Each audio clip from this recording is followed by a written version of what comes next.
The Toronto Maple Leafs are secretly planning something big as we have multiple new reports that have dropped revealing some wild information surrounding Brad Treliving's plans this offseason.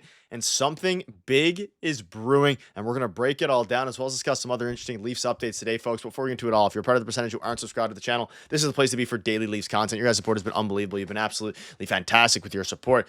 Thank you guys for your continued support over here. Darius, we're going to be talking about a couple players today that are very intriguing. Now, we discussed one of these, and that's Jonathan Taves in a previous video, but something big is brewing. There's been a lot of rumors lately surrounding the Leafs going after not one, but two veteran players, and I want to dive right into it now. Let's start with, of course, Jonathan Taves. Now, you're going to stay tuned in a minute or so. We're going to be diving into one other player and how this plan all comes to fruition, but we know that Pierre LeBrun came out and said Jonathan Taves reached out to his agent, Pat Brisson, yesterday to inform him he's 100% coming back. We've discussed that on the channel a few times, and then we know from Nick Alberga, he came out and said that everything is open with respect to potential suitors for Jonathan Taves, including the Toronto Maple Leafs. Now, of course, we had videos on it. We were talking about how Jonathan Taves would fit really well with the Leafs on a league minimum, a veteran's minimum. However, Darius, right after that, some rumblings came out from Chris Johnston saying that the Leafs are looking for short-term deals on veterans. We discussed guys like Brad Marchand, of course, Jamie Benn, Claude Giroux, but Patrick Kane, we briefly discussed in the video a couple days ago. There's been some rumors and rumblings about the Leafs going after both Jonathan Taves and Patrick Kane, almost as like a package deal, although I think Kane's a lot better at this point, at least more of a surefire thing. Obviously, former teammates, former Cup winners together in Chicago a handful of years ago. Seems like forever ago now. This would be a very interesting way to change the DNA and, of course, to really shake up that bottom six. And I think, this would be a master plan by Brad Treliving. Yeah, and I mean, both of them, I like both players. And Patrick Kane, we're definitely going to do a deep dive in this video on. But, when you look at both of them, I definitely think the Leafs are going to be in the mix for Jonathan Taves. I don't know exactly where he's going to end up. I still think Winnipeg's probably the best suitor, but we don't know what their plans are this offseason. But, I think they're going to take a run at him. I think they would like to add Jonathan Taves. Now, Patrick Kane, adding both of them, I don't know if you want to add both of them, right? Maybe one or the other. I would love Patrick Kane on this team. A lot of people are thinking, he's older. He's not going to bring anything to your lineup. He had a fantastic year in Detroit last year for a team that didn't make the playoffs. He was one of their best players, and his point production last year was absolutely insane for a guy who just had hip surgery as well, and nobody thought he was actually going to return to the NHL, similar to Jonathan Taves as well. But it would be interesting to get both of them because, like you said, changing the DNA. That's something we've been talking about the last couple of weeks since Brad Treliving brought it up. And it's something that we know that the Toronto Maple Leafs need to do. We've known this, I think, for a couple of years at this point, but now the GM is actually acknowledging it. And I think you could do that in signing two former Cup winners, multi-time Cup winners. But we do have to keep in mind, they're both 37, or Patrick Kane is going to be 37. And when you look at the rest of the lineup, I made a mock lineup. We'll get to that in a second as well. When you look at the lineup, it's a pretty old team. So I think maybe you steer clear from both of them, but one of them I would be very happy with. Yeah, it's interesting. And I'm very curious to see what you guys think down below. I'm more open to both of them than you are. I think it would be great, mainly because I'm obviously a little bit of recency bias, the way that Max Pacioretty played out. But I think that, obviously Jonathan Taves, he is a bigger question mark. But I think, let's say, Patrick Kane, let's look at his stats from last year and look at how he was. You can see here, he was very good last year. And you mentioned coming off the injury, of course, there were some rumblings about the Leafs signing Patrick Kane back before he signed with the Red Wings, if you can think back to then. But he put up, over 20 points, 17 goals in 55 games, and he is 36 years old. But I think Patrick Kane is more of a surefire thing than Jonathan Taves. I think Patrick Kane will be a contributor, bearing another injury. Hopefully, God forbid something like that happens. He's a very solid contributor to this team, or would be to any team, I think. And obviously, Jonathan Taves, a much bigger risk. You don't know how he's recovering from his injury, all these different things. Patrick Kane went out there and proved that he is a very valuable player. So I think that he's more of a surefire thing than Jonathan Taves is.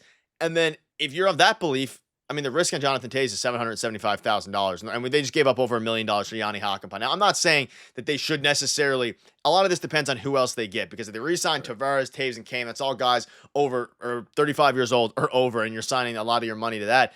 But if Patrick Kane, you get him for a cheap amount, and then, of course, Jonathan Taves, you get him for league minimum, I could see, I don't hate bottom six with those two. At the same time, though, I am aware they need to do some other things. Let's go into your mock lineup here a little bit before we get into some other reports. Nyes, Matthews, Domi. Let's just assume these are the players they keep. Bobby McMahon, Tavares, Nylander. The same top six, essentially, minus Mitch Marner, of course. Right. And then you have Scott Laughton somewhere in the mix there. You then have Patrick Kane and Jonathan Taves. Obviously, 36, 37. The rest of the team's pretty young, which obviously makes up for it. It would be a slow third line, But I mean, compared to what, like, to me, I would rather Jonathan Taves and Patrick Kane over a line consisting of Pontus Holmberg, David Kampf, Kalle Järnkrok, any of those guys. And maybe that's why I'm a little bit more biased about the about doing those two. But I'm curious to see what people think down below. But I don't know. It's an interesting one. It is old, however. Yeah, and I mean, okay, so I made this mock lineup right before we recorded. So keep in mind, like the salary cap, the cap hits are not, what they will be probably. So keep that in mind. Obviously, Tavares, I gave him a longer deal, and then we're assuming that Jonathan Taves, by all reports, is going to take a league minimum contract as well. Might be a little bit more than that with bonuses and whatnot. But Max Domi, we know that he plays well with Austin Matthews, so maybe put him back up there on that top line. That'd be interesting to experiment with. The second line would essentially be the same with Bobby McMahon there, and then Patrick Kane and Jonathan Taves, I just put them together. And with this in place, you still have because we know that the defense core, barring a trade or anything, is going to stay the same. The goaltending is going to stay the same, right? It's just what are you going to do with the forward group? And you have still a couple spots to fill in here. Easton Cowan, is he a guy that's going to make the team? He's on an ELC, right? So you still had, when I was making this mock lineup, almost $5 million to work with. Now, Patrick Kane, is he going to sign for $4 million? Again, I just made that up. Keep that in mind. But Scotia Stat Projections, which I think we have, has him at the most probable outcome at just under $4 million on his next contract, as you can see here, right? So is it going to be I'm thinking it's probably going to be $4 million because, again, he has great use. A lot of people are asking, how are you going to replace Mitch Marner? You're not trying to replace Mitch Marner, but if you're looking at how you're going to fill that gap with points, there's 60 points right there in Patrick Kane for a lot less than $11 million. So it's going to be interesting to see what they end up doing. I think at this point, if you're like one or the other who you're more open to, you do have centers. Scott Lawton's supposed to be a center. Patrick Kane would look really nice on the wing with the Toronto Maple Leafs for a lower cap hit. He brings the winning pedigree. He's still a very useful player. Jonathan Taves would be nice, but it's still a question mark. But at the same time, it's a lower cap hit, right? You got a league minimum deal there. So it could be interesting. I am a little skeptical about getting much older because if you look at the teams that went further in the playoffs and obviously the two teams that are in the Stanley Cup final, they're not super old and half their lineup isn't over 35. So keep that in mind as well. Yeah, and looking at his last contract, it's funny because his comparables are himself 2 years in a row, 2022, right. 2023, 2.75. And of course, last season, I guess his last full contract was 4. I'd say he sticks around 4, 38 points. I mean, it's crazy because Patrick Kane, if he was in the Leafs, last year would have been one of the better players just overall on the team, given their lack of production in the bottom 6. So it's going to be interesting. Of course, I'm talking about besides the main stars, one of the best depth pieces they have, and the best, quite frankly, in the bottom 6. So let me know down below your thoughts are on that. Of course, Jonathan Taves, much bigger wild card. And last time he played 2023, he was a second liner. Whether that changes is up in the air, and it would be interesting. But what they would bring is a ton of playoff pedigree. Would help, of course, bring a winning DNA, and also help some of the young guys that aren't young anymore because they're mid to late 20s. But some of the young guys like Matthew Nyes to a degree, but also just help instill in Austin Matthews and William Nylander what winning hockey is because they haven't experienced it yet. But let us know down below. Would you do this? Would you take one, the other, or both? And what do you think about the current rumors and reports surrounding the Toronto Maple Leafs? Thank you guys for watching. And let us know, do you want to see Patrick Kane on the Leafs?